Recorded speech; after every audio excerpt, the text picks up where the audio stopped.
Recently Jeff Bezos ने announce किया है कि वो स्पेस में जाएंगे अपने भाई के साथ 20 जुलाई को न्यू शेपर्ड रॉकेट में।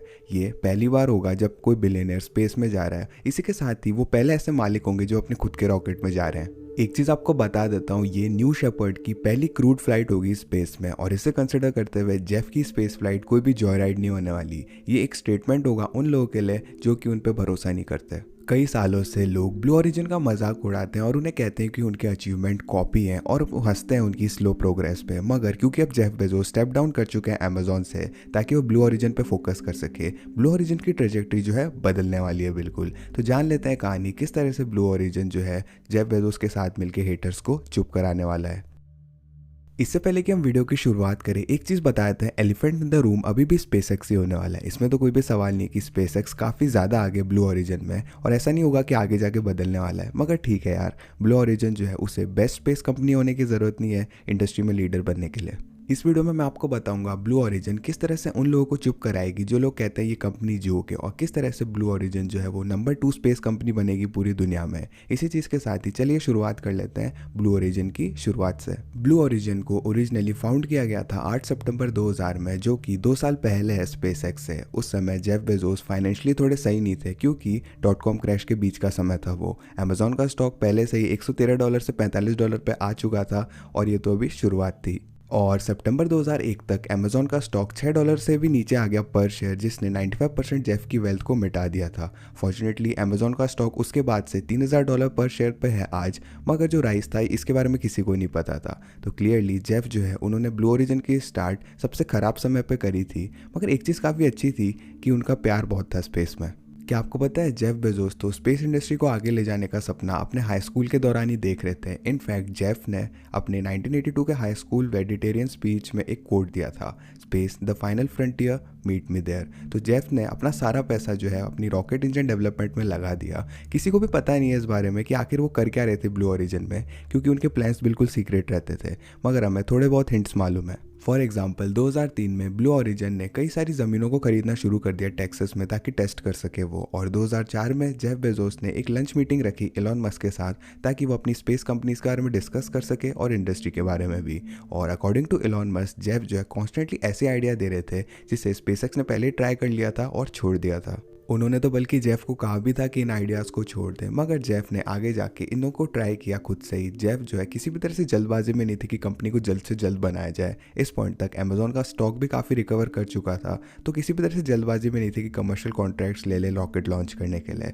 उन्हें स्ट्रांगली लगता था कि slow and steady was the key to victory. अब क्योंकि इसी तरह से उन्होंने अमेजोन बनाया था और इसी तरह से वो ब्लू ओरिजिन बनाने वाले थे। इनफैक्ट उनका मिशन स्टेटमेंट था, We are not in a race. We will go about this step by step because it is an illusion that skipping steps gets us there faster. Slow is smooth and smooth is fast. और evidently Jeff को परवाह नहीं थी speed के बारे में, उन्हें बस परवाह थी एक्सपेरिमेंटेशन और इनोवेशन की। उनके शुरुआती आइडियाज़ में से एक है वर्टिकली लैंड करवाना न्यू शेपर्ड रॉकेट को, जो कि 2005 तक लेके जाता है। एक कॉमन मिसकंसेप्शन यहाँ पे आ जाती है कि वर्टिकली लैंड कराना रॉकेट्स या बूस्टर को ये एलॉन का आइडिया था और जेफ ने इसे चुरा है। मगर सच्चाई की बात करें तो आइडिया किसी भी तरह से ओरिजिनल नहीं था दोनों में से ही, क्योंकि जो आइडिया था वर्टिकली लैंड कराना रॉकेट्स को क्लासिक है स्पेस इंडस्ट्री में, और 1930 से इसकी शुरुआत हुई है। फॉर एग्जाम्पल 1959 में एक मूवी थी स्काई कॉल्स नाम से, जहाँ पे हम देख सकते हैं एक रॉकेट लैंड कर रहा है जो कि फाल्कन 9 और न्यू शेपर्ड जैसा ही लगता है। तो किसी भी तरह से नया आइडिया नहीं है। स्पेसएक्स और ब्लू ओरिजिन जो है इस फैन फिक्शन को रियलिटी बना चुके थे।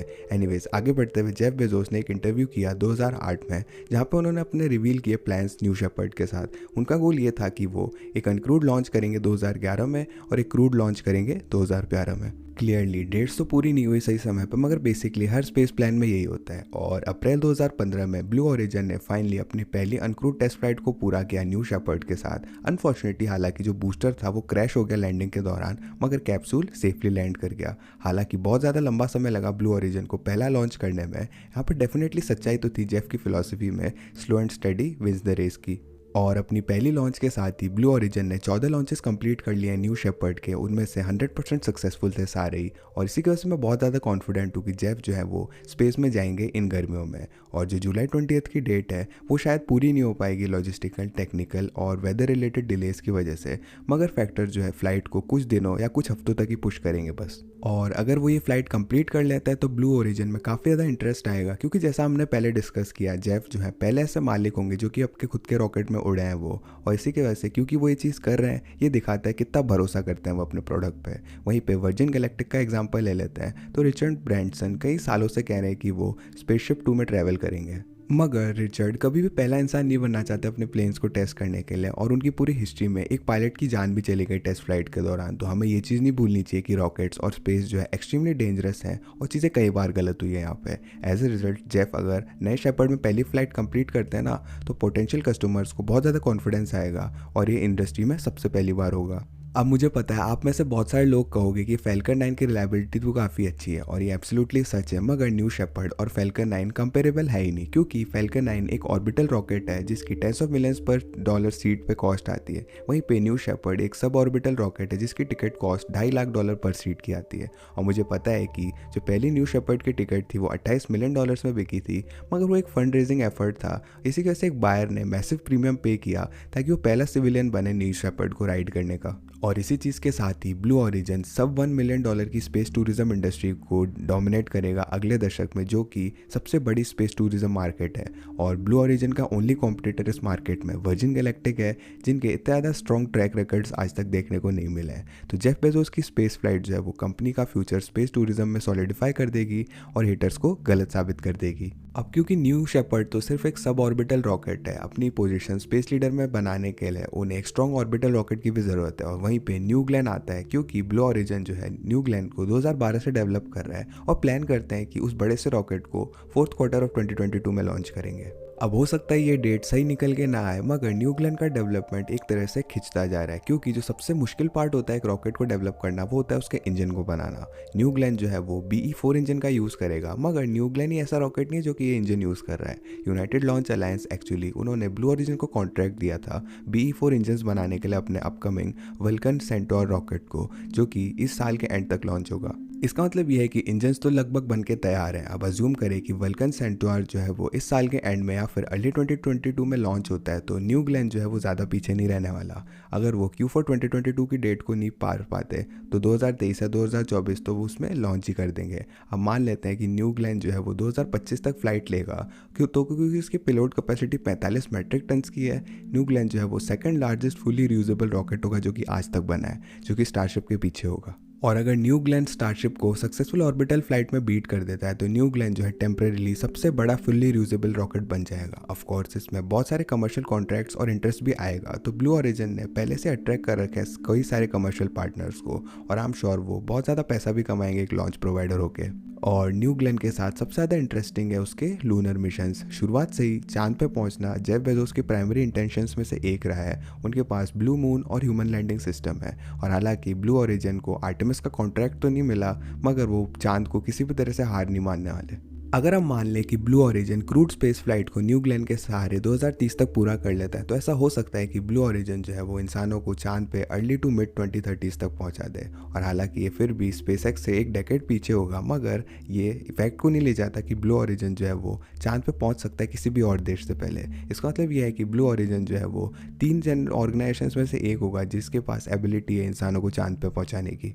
और मैं कॉन्फिडेंट हूँ कि ब्लू ओरिजिन जो है लेवरेज करेंगे इस एबिलिटी को। यहाँ पे एक बात है, स्पेसएक्स का मेन गोल है कि ह्यूमंस को मल्टीप्लैनेटरी स्पीशीज बनाए ताकि मार्स पे सेटल कर सके वो, और मून जो है उनका प्राइमरी फोकस नहीं होगा। वहीं पे नासा का मेन फोकस है रिसर्च और डेवलपमेंट, तो उन्हें ज़्यादा परवाह नहीं है मून पे। अब उसके बजाय कि वो रिसर्च बेस और एक डेप्थ रिसर्च का कंडक्ट करेंगे एक्सपेरिमेंट। और ये ब्लू ओरिजिन को परफेक्ट अपॉर्चुनिटी दे देता है कि वो कमर्शलाइज करेंगे मून को और नियर अर्थ को थ्रू आउट द 2030s। इसमें आते हैं space manufacturing, space energy production, space tourism, space hotels, और इसी तरह से जेफ का प्राइमरी ये चीज़ वो हमेशा कहता है, we have to go to space to save the earth. हालांकि जेफ सोचते हैं कि काफ़ी ज़रूरी है कि बाकी प्लैनेट्स को भी रिसर्च करना है जैसे मार्स पे, मगर उन्हें लगता है कि प्राइमरी पर्पस स्पेस का ये है कि अर्थ के लोगों को सर्व किया जाए ताकि वो पोल्यूशन को कम कर सके अर्थ में, ताकि स्पेस में मैन्युफैक्चर करके लोगों को जो अर्थ में रहते हैं उन्हें काफ़ी एक्जॉटिक ट्रैवल डेस्टिनेशन दे सके। और इस चीज़ को कंसिडर करते हुए ओवर द लॉन्ग टर्म मुझे यकीन है कि स्पेसएक्स जो है वो कॉलोनिस्ट होंगे,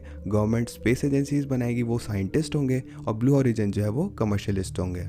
और ये चीज़ उसी समय शुरुआत हो जाएगी इसकी जब जेफ बेजोस सक्सेसफुली अपनी स्पेस फ्लाइट को कंप्लीट करेंगे ताकि हेटर्स को डिस्ट्रॉय कर दें और कमर्शलाइजेशन के दरवाज़ों को खोल सके। क्या आप लोगों को लगता है ब्लू ओरिजिन का लोग ज़्यादा ही बेमतलब में मजाक उड़ाते हैं? कमेंट करके ज़रूर बताना। साथ साथ वीडियो को लाइक कीजिएगा और आप देखना चाहते हो ब्लू ओरिजिन को कि अपने हेटर्स को गलत साबित कर दे। साथ साथ हमारे डिस्कॉर्ड कम्युनिटी को ज्वाइन कीजिएगा फ्यूचर वीडियो आइडियाज़ देने के लिए, और चैनल को सब्सक्राइब कीजिएगा बाकी क्वेश्चन लॉजिकली आंसर देखने के लिए।